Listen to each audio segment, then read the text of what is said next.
Welcome to Module 8, Do the Test. In Module 7, we wrote a plan. Start mother's own milk within 24 hours for the next 5 eligible infants over 2 weeks with a clear prediction. Do is where that plan meets reality. It sounds like the easy step, just carry out the plan, but it's actually where most of the useful learning is generated and where careless teams quietly ruin their own experiment.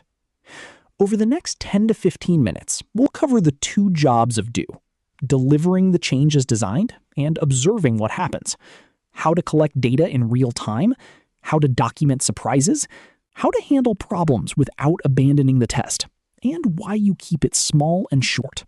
Let's get into it. 4 things to take away. First, run it faithfully. Deliver the change exactly as you planned it, with no improvising. Second, collect data live.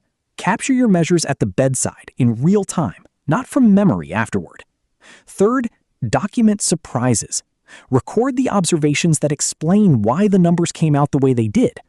And fourth, handle problems. Keep the test running unless there's a safety issue, because a problem isn't a failure, it's data. Get these 4 right, and the cycle will hand the study step clean, honest, informative data. Quick orientation. Here's where we are in the cycle. Plan is done. We finished it in Module 7. Study and act are still ahead in Modules 9 and 10. Right now, we're on the second step, do. It's worth pausing on how deceptively simple this step looks. Plan took a whole module of careful thought. Do can feel like just carry it out. But the quality of your study step depends entirely on how well you do this one. The plan is set. Now we run it, carefully, and with our eyes open. Here's the core idea of the whole module. Doing well has 2 jobs that run at exactly the same time. Job 1, deliver the change as designed. Run what you planned. The same change, the same scope, the same patients. If the team improvises, some starting mom at 24 hours and others at 48, you can't tell what you actually tested. Fidelity to the plan is what lets you trust the result. Job 2, observe and record what actually happens. Capture the data you planned and watch for surprises. This is the half that beginners neglect, and it's what makes the test informative rather than just activity. Put them together, and that's the standard. Run the change exactly as planned and watch like a scientist. Skip either job, drift from the plan, or fail to observe, and the cycle teaches you nothing. Let's take each job in turn. Job 1, deliver the change faithfully. A test is only fair if you run what you planned. So here are 4 practical ways to keep it faithful. Brief everyone first. Before day 1, make sure every person involved knows exactly what to do, and just as importantly, what not to change. Make the right thing easy. Put the pump at the bedside, the protocol on the wall. Reduce the friction of doing it correctly, because friction is where adherence leaks away. Keep the planned scope.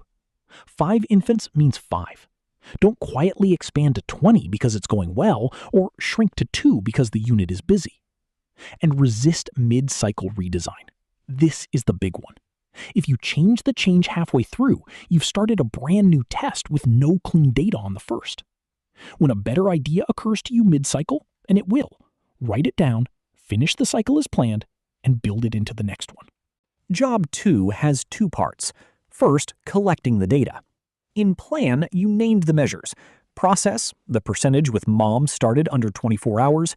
Outcome, the day 3 mom rate. And a balancing measure, maternal pumping burden. Do is when you actually capture them, as the cycle runs, not from memory afterward. Real-time data is evidence. Recalled data is guesswork. 4 principles on the left. Make it easy to record. A single tally sheet beats an elaborate database for a 5-patient test. Capture it at the bedside, at the time. Was mom started within 24 hours? Yes or no? Recorded right then is reliable. Recalled at week's end is not. Assign who records what.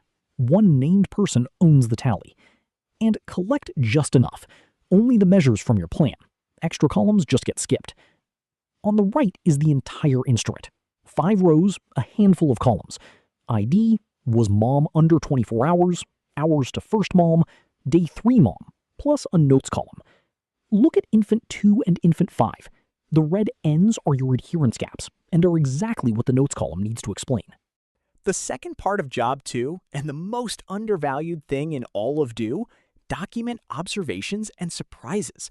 The numbers tell you what happened. The observations tell you why. So write down everything around the test. What went smoothly, what got in the way, what people said, and anything you didn't expect. Surprises are gold. The whole reason you made a prediction back in plan is so that a gap between prediction and reality jumps out at you right here. Look at these examples. No pump free on the night shift. That tells you the adherence gap is a resource problem, not an attitude problem, so you fix supply. 2 mothers were never asked to pump. There's a missing step at admission. Add a prompt. Nurses liked the protocol on the wall. A cheap aid worked, so keep it and spread it. 1 infant was ineligible but got counted. Tighten your eligibility before the next cycle. In every case, that observation matters more than the headline number because it tells you exactly what to fix next. The number says you missed. The note says why, and why is what you can act on. Small tests rarely go perfectly, and that's exactly the point of keeping them small. The skill is to keep running and keep recording, rather than stopping the moment something goes wrong. A problem isn't a failure, it's data. 4 rules. First, if something goes wrong, note it. Don't quietly fix it. The problem is a finding. Record it so the study step can use it. If you silently patch it, you erase the very thing you needed to learn. Second, only stop early for safety. Halt a cycle if a patient could be harmed, but never just because the results are looking disappointing. Third, don't rescue the numbers.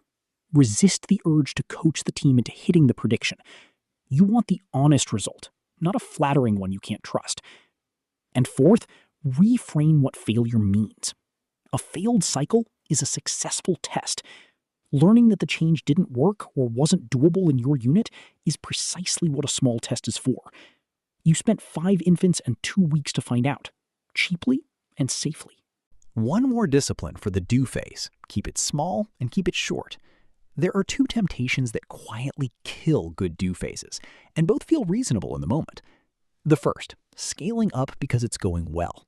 This is working. Let's just give it to everyone now. Not yet. You haven't studied it. The second, dragging the cycle on to gather more data.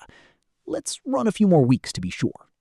A small, short cycle gives you a fast, clean answer you can act on. A long one just delays the learning.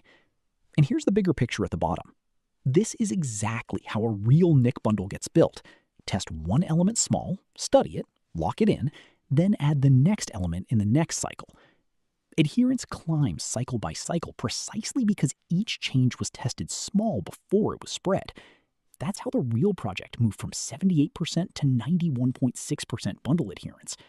Small and short isn't timidity, it's the mechanism. Let's land it. Do, in 4 lines. 1. Deliver the change exactly as planned and observe like a scientist.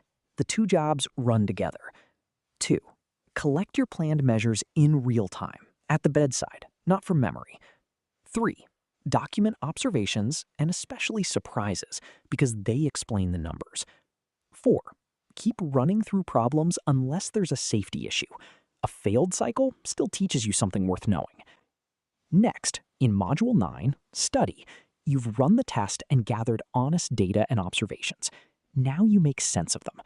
You'll compare the results to your prediction, look at the trend over time with run charts, and decide what the cycle actually taught you. Before then, the self-check. Question 1 is the everyday one. Mid-cycle, you spot a better way to run the change. What should you do and what should you not do? See you in Module 9, where we make sense of the data.